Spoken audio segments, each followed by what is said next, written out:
Speaker. No, he's not hearing. Mr. Speaker, I also would like to suggest that the Committee on Regional Integration probably be involved in this petition. Thank you, Mr. Speaker, in this statement. Bondo, member for Bondo. Mr. Speaker, this is a serious menace. Mr. Speaker, the whole issue of the conflict between Kenya and Uganda, particularly our fishermen, is a menace. And the time that this will be addressed, I think there's going to be a lot of peace in that region. If at all we are completely unable to determine our boundaries, let's use the simplest way, even if it's a string. Can we have it on the lake? For anybody else, if you are crossing from Ugandan side, you get to know you are at the boundary. Or if you are crossing from the Kenyan side, you get to know that you are at the boundary. Because it is difficult. Nobody can know exactly where that boundary is. And what we are conflicting on is fish. Even when you had a boundary over the water, fish will never respect that boundary. They will cross left and right. So the most important thing is that we must get a harmonious way of coexisting, particularly between Kenyans and the Ugandan side, but more so the people who are using the resources on the lake, Mr. Speaker. It's something that has been there for long, it's been persistent, and we must get a solution to it. Thank you, Mr. Speaker. Yes, Seme. Thank you, Mr. Speaker. Mr. Speaker, this is a big problem for all people around the lake. But Mr. Speaker, I just want to draw attention that there was actually 2 years ago, we passed and established the Coast Guard as a unit which function was to actually guard the coast and actually protect the fishermen. And this, it was expected that by the time the Uganda forces come in, they would probably meet our Coast Guards and therefore resolve this issue without affecting the fishermen. So, Mr. Speaker, I think what we should look at, what does the Coast Guard do, particularly in Lake Victoria? It was actually expected that a base would be established somewhere around Busia. So, Mr. Speaker, this is something we really must address as a country. Yes, lastly, Bukose. Mutunga, you want to speak to this? Thank you, Honorable Speaker. Honorable Speaker, the issue raised by Honorable Wanjala, the member for Budalangi, is a very serious issue, and I think it needs attention because all of us, especially who live along the border, these resources must be shared equally and without discrimination. We are all signatories to the East African Federation, and as East Africans, we should not have police arresting the people of Budalangi, the people of Endebess, the people of Funyula, or the people of Matayos. They should be freely moving, whether they are fishermen or they are hunters and gatherers, so that they get whatever resources they need to get. So I think this is something that should be addressed by the head of state of Kenya, President Ruto, together with his brother, President Museveni, so that this issue can be solved once and for all. Thank you, Honorable Speaker. Let's end here on this. Mutunga, take a minute. You'll be the last.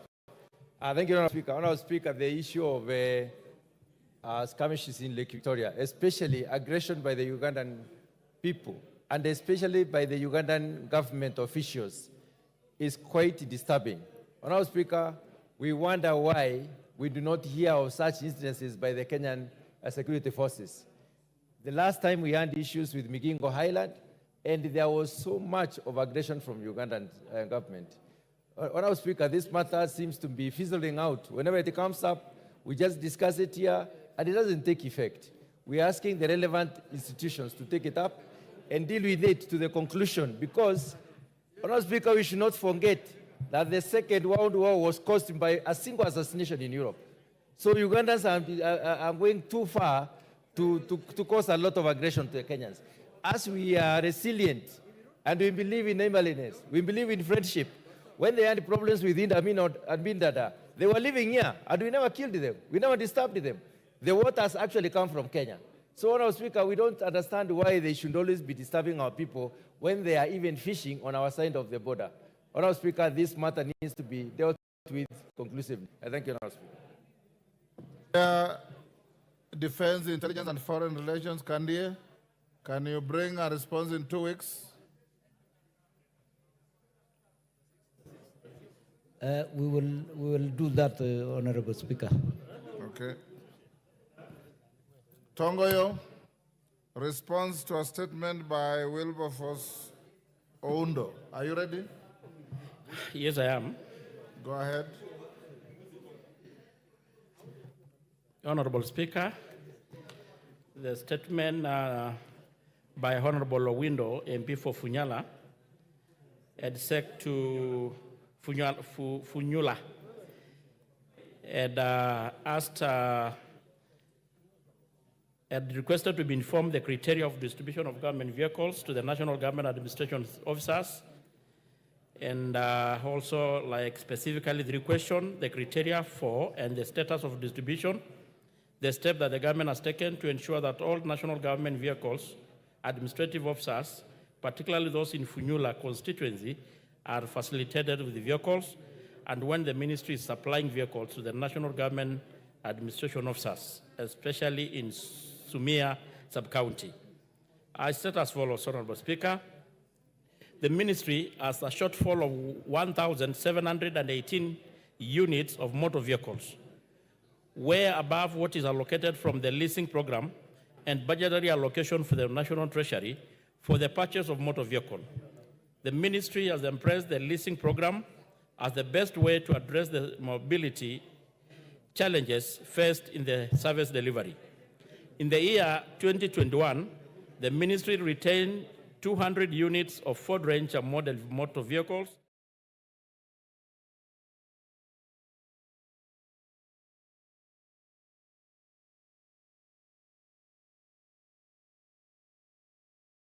report from the field administrative officers.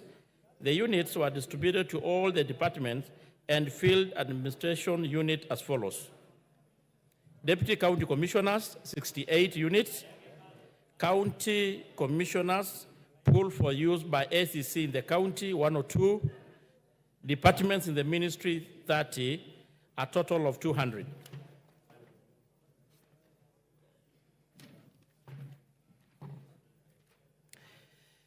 The question on regards to question number 2, the ministry has submitted requests to the National Treasury for allocation of motor vehicles units under the leasing program, and the ministry is yet to get the allocation of motor vehicles. That is, Mr. Speaker, in the just budget, concluded budget, which actually I had mentioned last week. In regards to question number 2, Honorable Speaker, Sumia sub-county was among 68 sub-counties that retained Ford Ranger model unit whose lease had expired. The MV registration GK B391H is the current vehicle in use by the Deputy County Commissioner. The pool vehicles at the County Commissioner, Busia County, are GK B369J and GK B745H. The ministry is awaiting the National Treasury to allocate funds for the leasing program. Once the motor vehicles are availed from the leasing program, the ministry will deploy them to the field administrative officers, of course, to include in this said sub-county. Priority will be given to the sub-counties that do not have leased motor vehicles, Sumia sub-county included. Thank you, Honorable Speaker, and I submit. Oundo, you satisfied? We got the next. Honorable Speaker, yes, I'd had a discussion with the chair before, and what he has indicated here is what he had told me. Of course, Honorable Speaker, I'm not satisfied for 2 reasons. Number 1, the timelines are not given. As I stand here, Honorable Speaker, the vehicle he's talking about is actually grounded. GK B391H is actually grounded. And yet the county commissioner indicates that even the ones that he has indicated here are not in good working condition. So I want to ask him to continuously engage the ministry so that we expedite the process. They can follow up the money in the treasury. And as they proceed with the leasing, please do not forget the various police stations in Funyula constituency that have got no vehicles at all. To an extent, Honorable Speaker, the police cannot mount any security operation. They have no vehicles. Sometimes they have to use bicycles or motorcycles to chase after criminals, which is now becoming a very dire situation. And I want to ask him to continuously press the ministry to make sure that we move with speed, address these issues. Thank you, Honorable Speaker. Thank you. Tongoyo? Yes, because on the same? Thank you, Honorable Speaker. Honorable Speaker, when you listen to Honorable Tongoyo, he is saying that county commissioners have been given 102 vehicles for use by ACCs.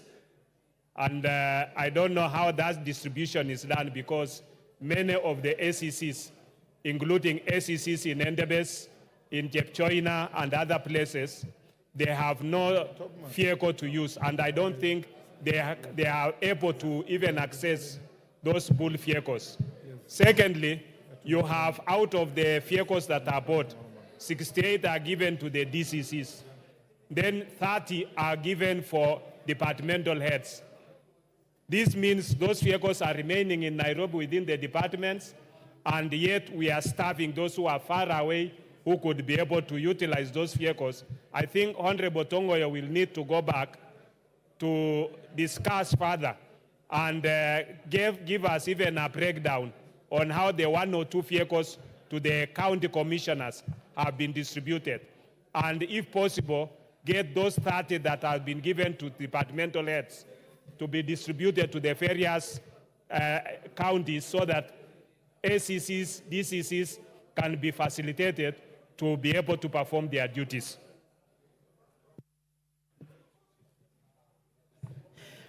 Honorable Speaker, I appreciate the counter response from the members, but from actually the opening remarks, Honorable Speaker, I think I did make it very clear that there is an acute shortage of the motor vehicles.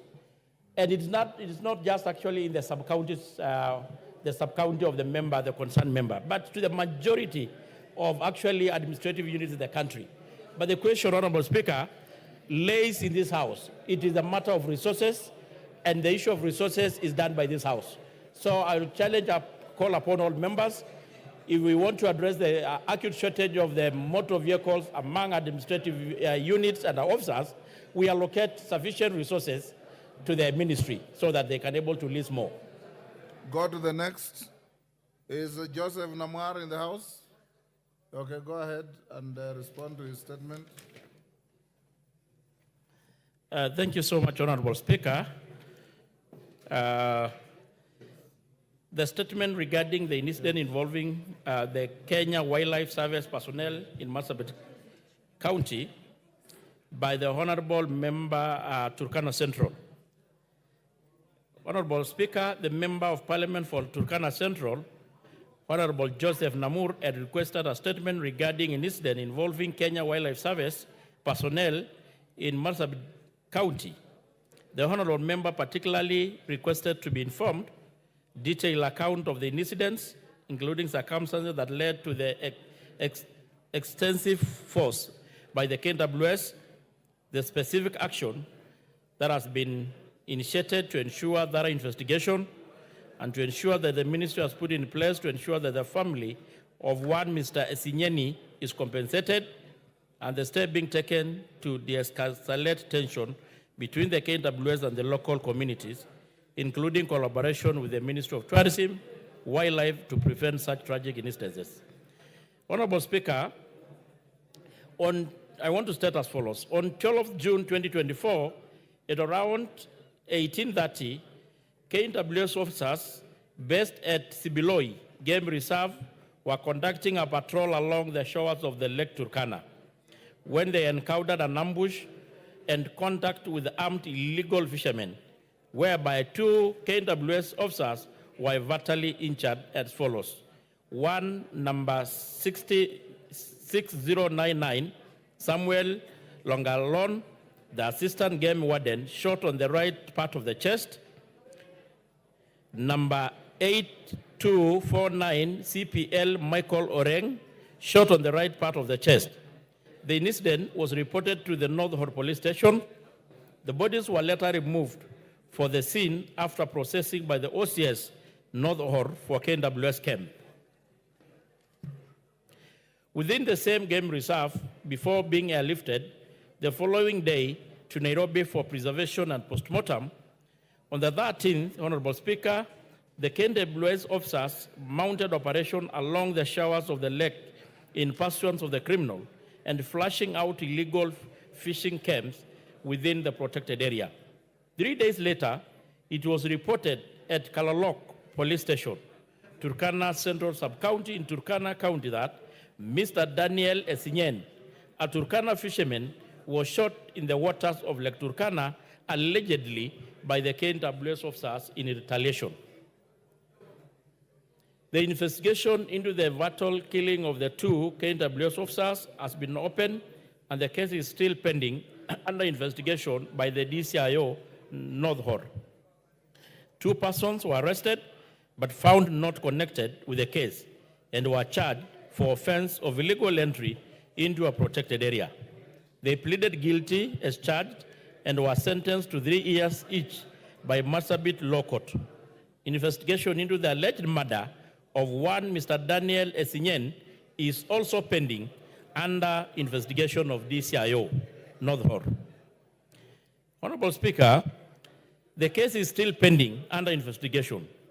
Once investigations are concluded, the necessary action will be taken against whoever found culpable. On the last question, Mr. Speaker, the multi-agency patrols are being mounted along the neighboring villages like Mwite, Kambi Turkana, and Kokai. In addition, sensitization of the members of the public on the importance of keeping law and order, like avoiding fishing in protected area and coexistence within the law enforcers, is ongoing. The Coast Guard officers based at Lower Rengag are closely monitoring against illegal fishermen. Thank you, Honorable Speaker. Signed by Kidhuri Kindiki. Kidhure.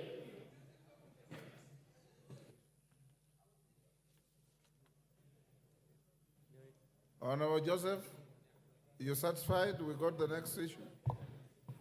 Honorable Speaker, I am not satisfied by the response. Honorable Speaker, this is a very emotive issue, and it must be understood by the CS, whom I have a lot of respect, the CS for Interior. And this incident is still ongoing as we speak. People are being killed, some are even dropped into the lake, and their fishing gear, boats are getting confiscated. Honorable Speaker, these are 2 separate incidents.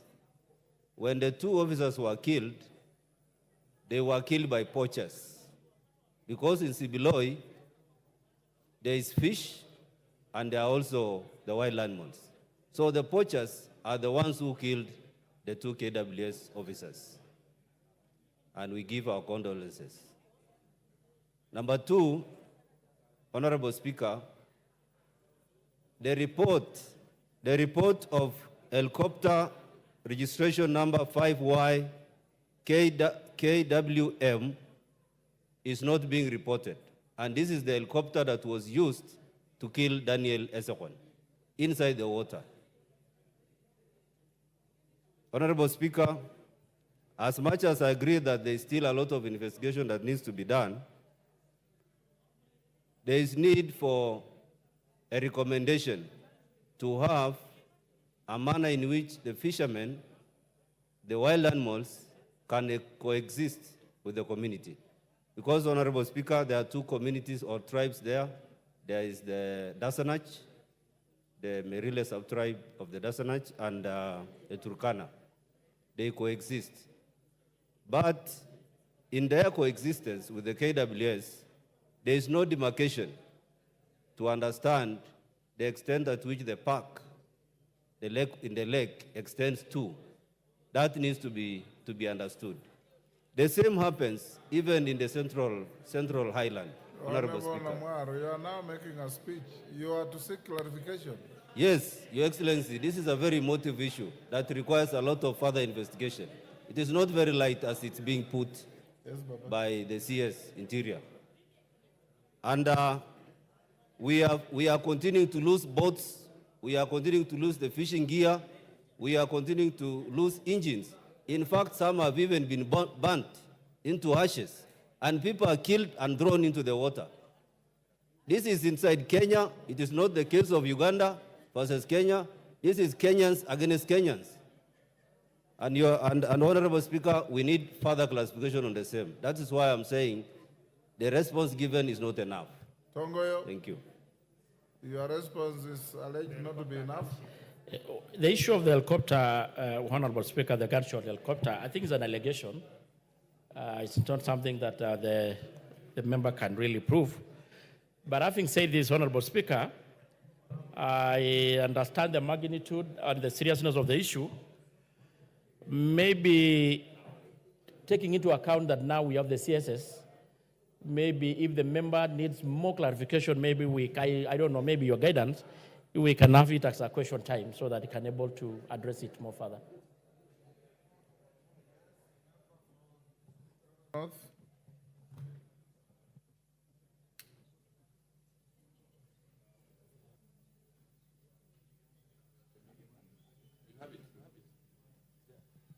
Thank you, Mr. Speaker. I wanted to add on what my colleague from Turkana Central has put across. Mr. Speaker, this issue of KWS and fishermen in Lake Turkana is getting to a different level. The incident that happened, it is true, Mr. Speaker, sir, a number of fishermen from the Turkana side were killed by the helicopter, not even by the KWS. And we want to know, which helicopter was that? Was it a government helicopter or a private helicopter? Mr. Speaker, sir,